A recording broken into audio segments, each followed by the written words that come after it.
Hey, let's continue with this hands-on session. Maybe before we start, or start again, just give me a hand if you have now the example project space somewhere and can open it. Okay, this seems at least a lot better than before. Yeah, but if you don't have it, just Marcus will come to you and maybe we just copy it from the USB drive.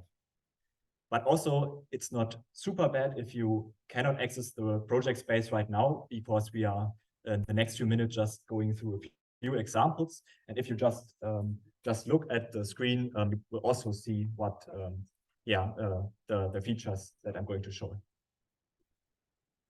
Okay, maybe we can start again from opening up the workspace. So if you are in Sirius, maybe it's easiest if you just drag and drop the project space. So this example folder, maybe I can just show it again. So you should now have this folder somewhere, this example minus Sirius minus project space minus structure. You should have extracted it from the zip, and you can simply drag and drop it inside Sirius. One thing that I noticed is that with Windows, sometimes if you open up this folder, you can see that there's actually another folder with the same name. Somehow you have the project space inside this folder. So if you open up this folder, it should look like this. You should have really many directories there. But you only have to check it if it isn't working. So just drag this folder inside Sirius. First, somewhere here to the left. And then you get this box that says now you're importing, or you are opening up a project space, and you have to click yes. And then we should all have pretty much the same data. So everybody should have like a really long list of compounds now, and also many of the compounds should have the confidence score somewhere here. So this confidence value. Okay, let's just go in a few examples. We started with this example where we had the feature, now I have to check it again. I think it was 9065. So to open this example, you just have to type in 9065. This is just if we know the feature ID of what we're looking for, of what we want more information on, you can just type it in this bar and you will get to this exact compound. We already looked a little bit at this formula tab. So just to reiterate very quickly, you now have all your molecular formula candidates here in the list. So here you have 10 molecular formula candidates, and you can see various scores for these candidates. And also, you can of course see which formula ranked best. I also talked a little bit about the spectrum view at the bottom and the fragmentation tree view, which you can of course look at. And these two views, the spectrum and the fragmentation tree view, you also have bigger versions of them here. So this is the spectrum view from before and the fragmentation tree from before. So we are not going to go over them now, because you just saw them already. Just one thing to know is that the list of molecular formulas now is at the top. So now we have our 10 molecular formulas here. We have from 1 to 10 our formulas and can switch through them. And if we change formulas, of course, we get another fragmentation tree for each formula. Okay, now let's get to the predicted fingerprint tab. And here you can see, because in this top list, I'm at the second molecular formula hit. I do not have a predicted fingerprint for this molecular formula, but if I go to the first hit, I do have a fingerprint. And just remember, because Marcus also talked about it, right now we are still in the de novo workflow pretty much. So even if you don't have any structure database hits later on, you will see a predicted fingerprint here. So you will see what CSI FingerID thinks that your compound looks like structure-wise. Marcus also explained it a little bit. You have now all your different substructures. You can go through this list. And for each substructure, you have a probability. So how likely is it that this substructure is in your compound? And you have a predictor quality, which just is a measure to say how trustworthy the predictor is. But we will see a bit more on this in a few minutes. Now let's get to the structures tab, and maybe this is the tab you will spend most time when you use Sirius, because now we actually get to the structures that are predicted. So before we just looked at the formulas, but now we have a really long list of structure candidates. And again, you can switch the formulas. And if you had structures also for this second formula, you would also have another list here. For this, we only have structure hits for the first formula. And we are just going to look at a few examples here. So each item in this list is a structure, as you can see. You have your structure visualization in the left. Then if you have a few other scores. So there's quite a lot of scores in Sirius. On the right, this is the most important score. This is the CSI FingerID score. And this is actually the score that is used to rank the structure candidates. You can see here it is in the minus, but minus 47 is a pretty good value. So you can see the second hit has a score of minus 231. And another score that you have, but it is not super important to look at, that is the Tanimoto score. This is the one that you have on the left. And this just compares the predicted fingerprint with a fingerprint of this particular structure. We do not use this for ranking, but often this Tanimoto score is more easily interpretable when you look at it. Okay, other things that we have here is the substructures view. So these substructures actually correspond to the ones that we saw in the previous view. So in the predicted fingerprint view, we also had this list of substructures, if you remember. And now we have each substructure that is in this particular structure candidate as a box. And you have blue boxes and you have red boxes. And the blue and red just means that these blue boxes here at the beginning, here we think that these particular substructures are actually also, or in these cases, the substructures are also predicted for our molecular formula. So if we click on such a substructure, which you can just click on one of these boxes, and you will see that some part of your structure highlights. And also this part highlights in other structure candidates. So this amine ring, or this part of an amine ring, also highlights in the second structure hit. And for this part, for this particular structure, because the box is blue, we think that this structure is actually present. So this is a good hit. But if we go to the red boxes and if we click on them, apparently this matches to this particular part. And here our model thinks that this substructure should not be present. But another thing to know here is that the boxes have a different size, and depending on how big the sizes are, the quality or the size of the boxes also notes the quality. So smaller boxes are not that trustworthy. So don't worry if you also have some red boxes for a good hit. This just means that the predictor might not be the best. Another thing that you can do is you can right-click on a structure candidate. And then you have another menu. You can, for example, copy the INCHI key on the INCHI of this particular structure to search it somewhere. You can also open it in PubChem directly. But the thing I want to show here is that you can highlight matching substructures. This is also always a good feature to have. So if you just right-click on a structure candidate and click on highlight matching substructures, you'll see that now many parts of our structure light up. And these are just all the parts that match. So all the parts that match from the predicted fingerprint of the fingerprint of this particular structure hit. And again, we are now searching in structure databases, and these boxes at the bottom are just all the structure databases where we found this particular structure in. So apparently, this structure is also contained in HMDB, and we can actually click on these boxes here.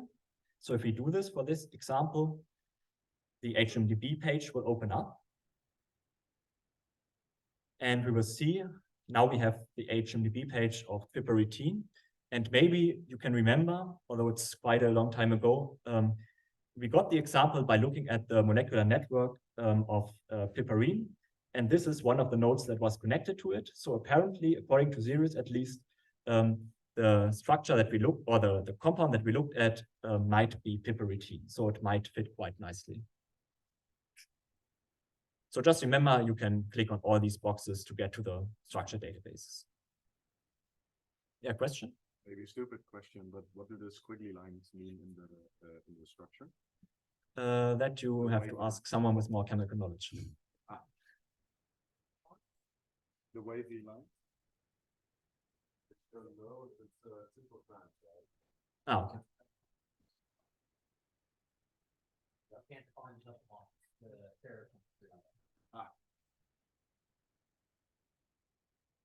So another feature, let's just get to the next tab.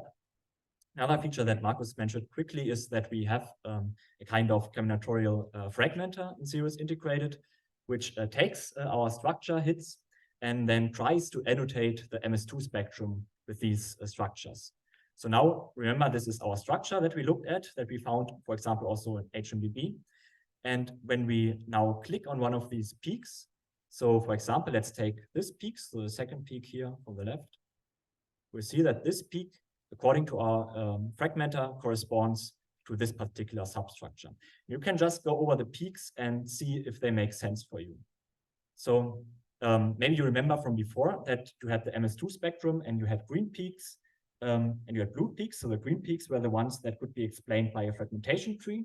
Now the purple peaks are the peaks that can be explained by our structure using our combinatorial fragment. So you can just go through all these peaks and see if they make sense for you. A good thing to know is that this particular tab is independent from the structure search.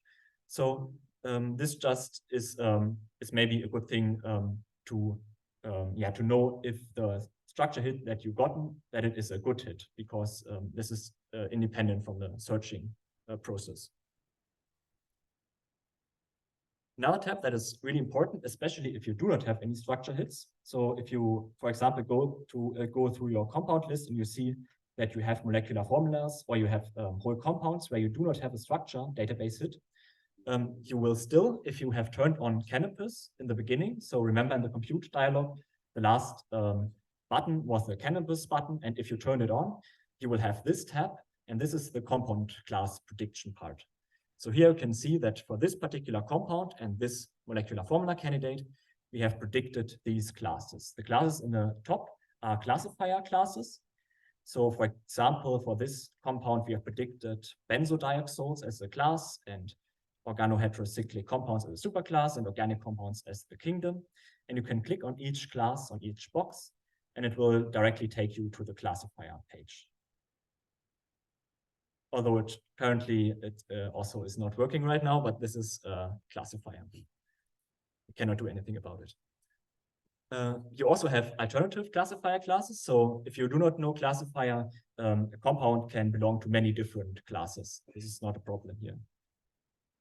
And again, you can click on them if you want.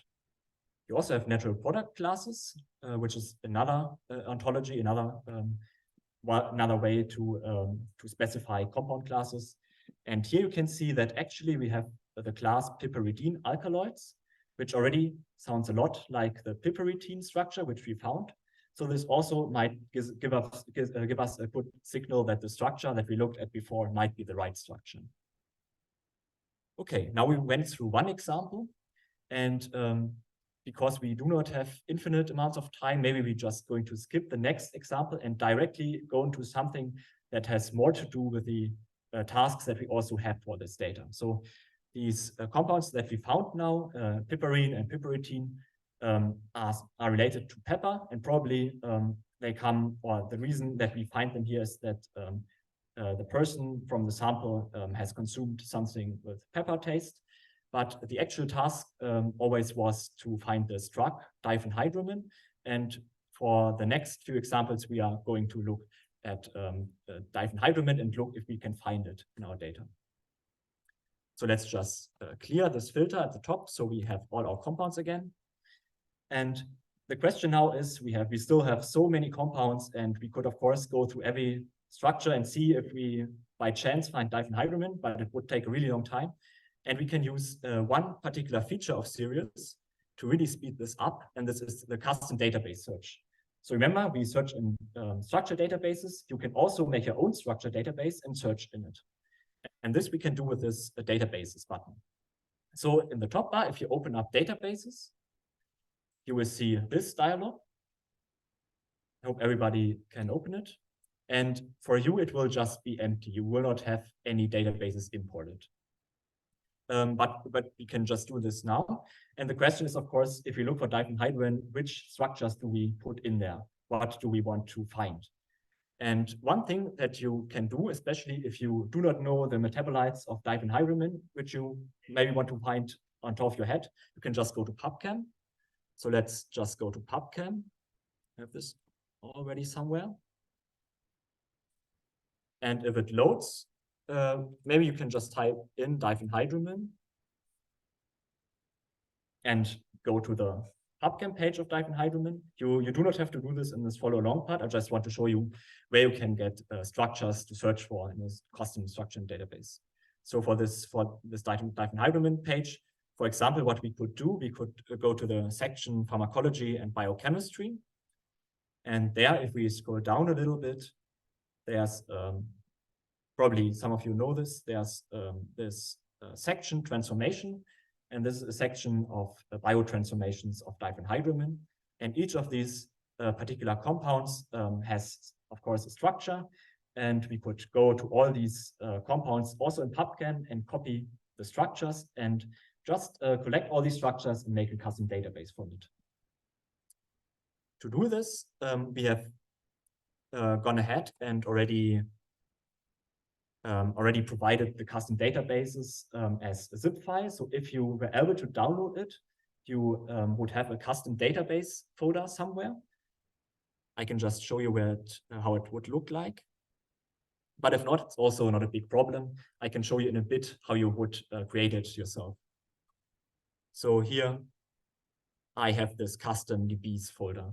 So you should have downloaded some custom dbs.zip file and extract it. It's a really small file, and there you have this custom DBs folder, and inside it you have a few custom DBs. So I'm just going to show you how you import it. You again go to the databases window, and then you click at the bottom right on the plus sign, and here you can specify a database location that you want to import. So here this window is not really many options, at least not ones that we need right now. We would just click on this button here and then navigate to wherever we put this custom databases folder. So I have it in this particular folder. So you should navigate to your custom database, custom DBs folder. And if you have it, just double click on it. And you will have these 3 custom databases. And we are just going to use the second one. And what is basically in there is just the 4 structures that we just found in PubChem. So the structures that we just looked at in PubChem of biotransformations of diphenhydramine, these are already contained in the structure database. And if you have it, if not, it's also not a problem. But I'm just going to show you how you would import it if you have it. You just click on this folder, you click on open, and then in the end, you click on create open database and import compounds. Take a little bit, and now you have this a database imported. Okay, and now what we can do, now we have a custom structure database with 4 structures contained. Yeah, maybe I should ask if everybody has this custom databases, if it worked. Or yeah, maybe you need some time.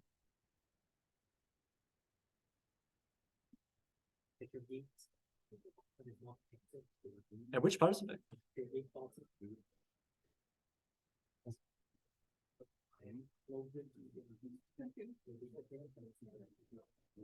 Maybe just try it again.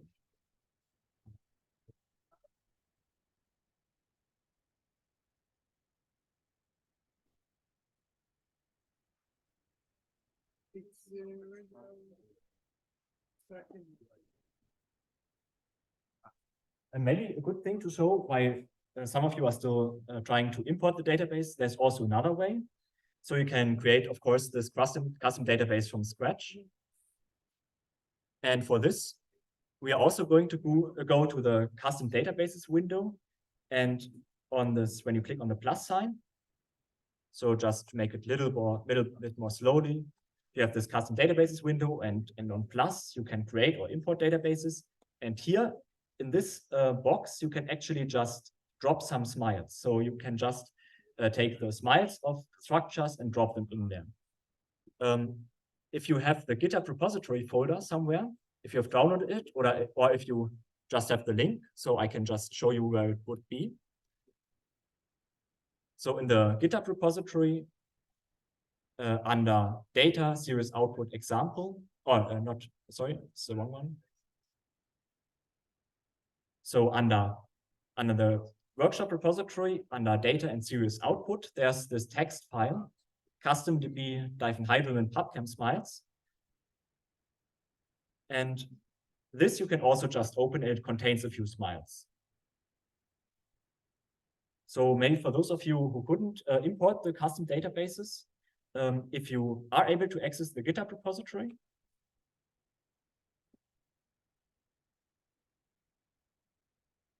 there will be a text file, and it just contains a few smiles.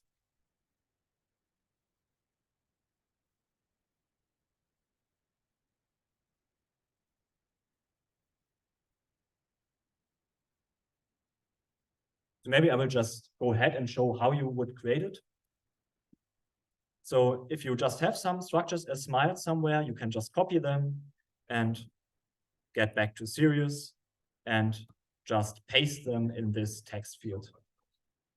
So it is as simple as that. You can just paste your smiles that you want to create your custom database with.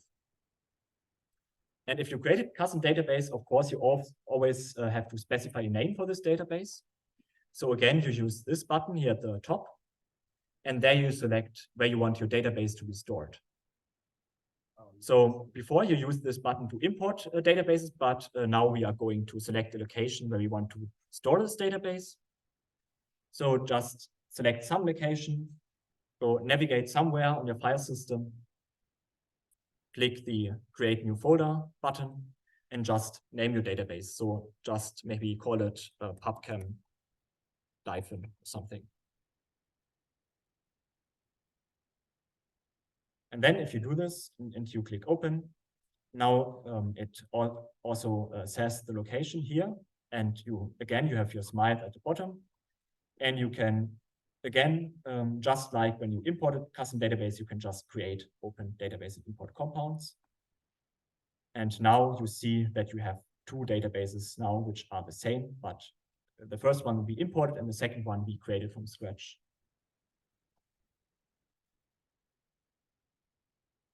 So now, how many of you have some custom database if you open the window? Okay, at least that's quite a good share, I think. Do you have a question? Yeah, for me to create open database is grayed out. Yeah, I have the same problem. Ah, okay. The bottom is not active. And also, if you paste something in the... When I paste it works. Yeah. The database. Ah, yeah. Ah, okay. So then we have to look at it later on. So maybe I can just show you when you have some database, maybe it does not work right now, but we will just in the session or in the part later this afternoon, we can just look why it maybe didn't work, and then we can repeat it. So everybody has some custom database. For now, we are just going to look how or what we would see if we have some custom database. We are just going to close this window. And maybe you remember that we have this filter button here. And we can not only filter our compound list by MZ values or by retention time or by scores, but we can also filter it by hits in structured databases. So here you have these basic filter options, but at the bottom you have this box, hit in structure DB. And maybe not all of you have this box. If you don't have it, it just means that you haven't the newest series version, but it's also not a problem. I can also show an alternative way later on. But if you have the latest series version, you have this box here, and then you can select that you want to that you only want to search or that you want to filter your list to this structured database. So the one we just imported that we just created, however you named it. So if you imported it, it should be this custom db-hydrogen pubchem. Or if we just created it, it would be pubchem-, or whatever you named it. So just remember, you can filter by any structured database, but as we just created a custom database, we want to filter by this custom database. And again, we select this and we click another option here. We can check for hits, for structure hits, for the if they are contained in the structure databases. We can either only check the first candidate for a compound, but we can also check, for example, the first two structure candidates, or the first three, or so on. For this example, we are just going to input 2 here. So we want to show candidates where the structure, or compounds where the structure is in the first 2 structure candidates. Yeah.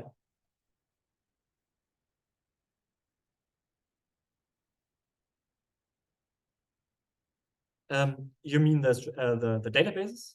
Yeah. Before we just use the filtering option by MZ, if you remember, and now we can filter all our compounds if we have hits in particular structure databases. So this list here on the left, where we have 6,000 compounds, we can filter them to only show compounds where we have a hit in a particular structure database. So for example, you could only show the compounds where you have a hit in HMDB.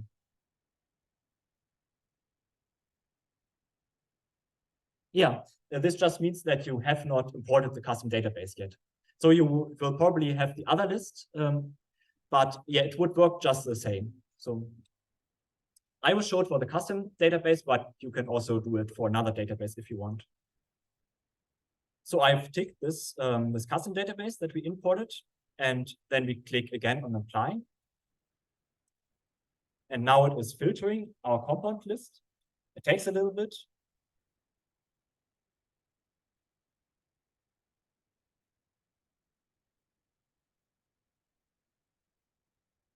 Okay. Is it still filtering for some of you? How many of you now have a very small list of compounds in this view? Okay, at least a few. For how many of you is it still running? Is it still showing it? Okay. Yeah. But this is also is not a problem if you have not done this custom database part, because I can just give you the feature ID, then we can look at it together. So now we would see all these compounds that we found in our custom structure database. So now we have 3 structure hits, and maybe so everybody can follow along. I will just give the feature IDs. So we will look first at this feature with the feature ID 4511. So even if you have not made your custom database, you can just type in 4511, 4511. It is also in the markdown if you have it still open, so that everybody can look at this 4511, this particular feature. And again, if you would type it here and you would hit enter, you would get only this particular compound. Is there someone where it doesn't work, where you don't have anything here right now? Do all of you see this compound, this compound in this window?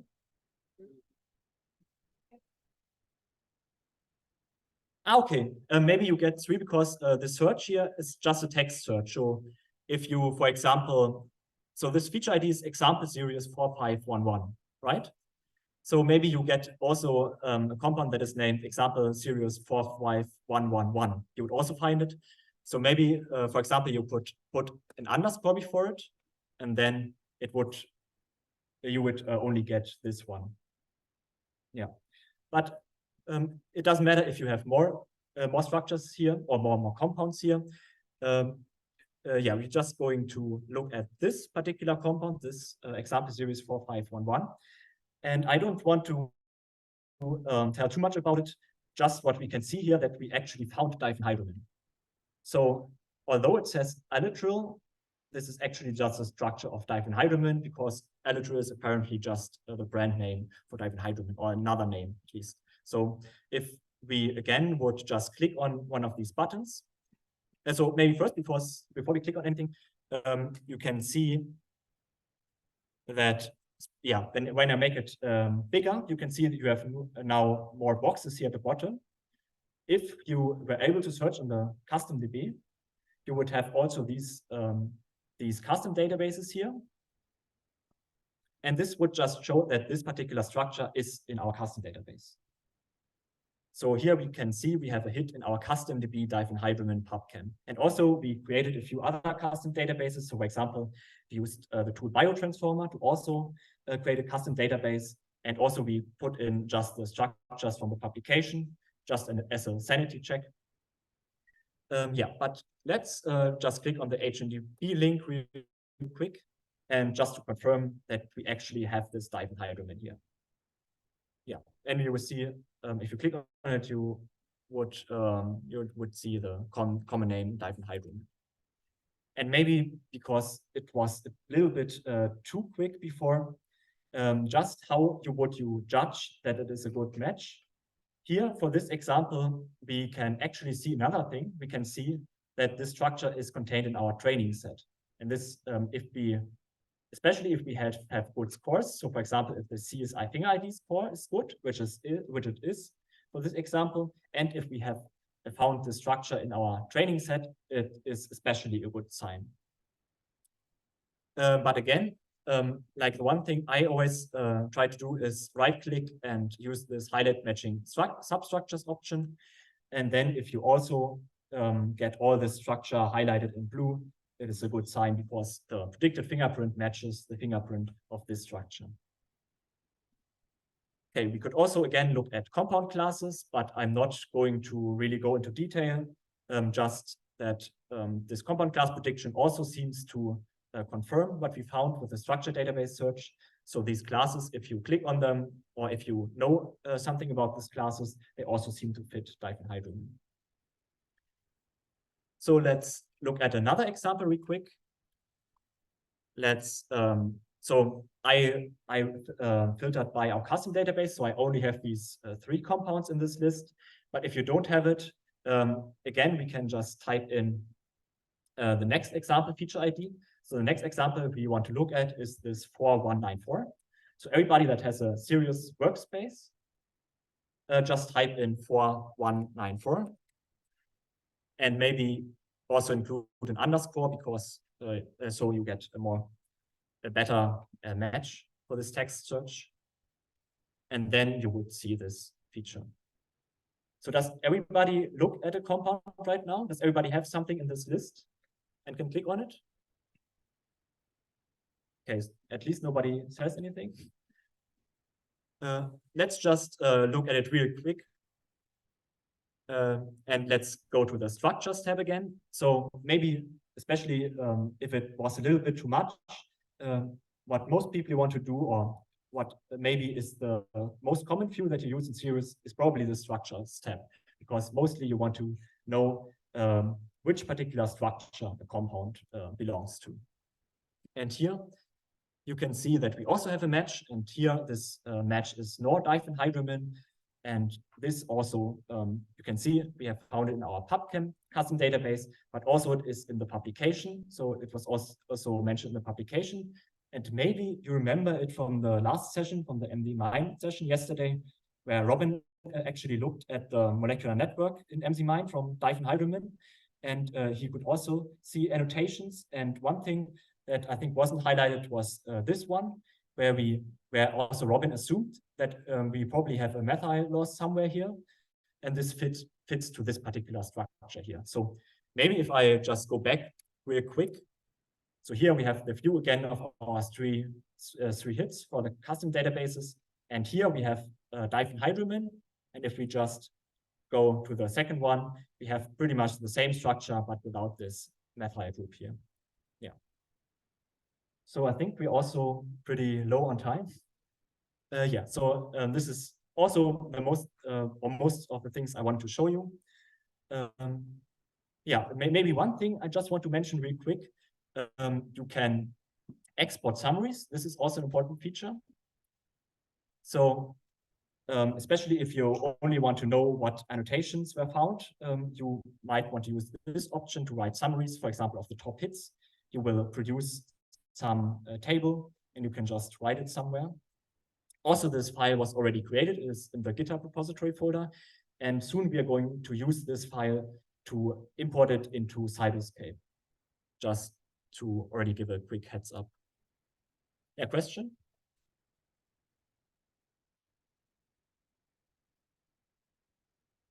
Yeah, the question was if you can also export the compound classes. And this is just in this dialog. So this option that is ticked is the top hits option, but you can also, here you have all the options for Canopus, so all the class predictions. So if you would just tick these options, you would also write all the compound classes that were annotated. How many top hats does it? I think, so if you just import it, you would get for each compound, you would just get the top structure. But you can also, for example, use this all hits option, and then you would get all the structure hits that we found. Yeah, that was all I wanted to show you.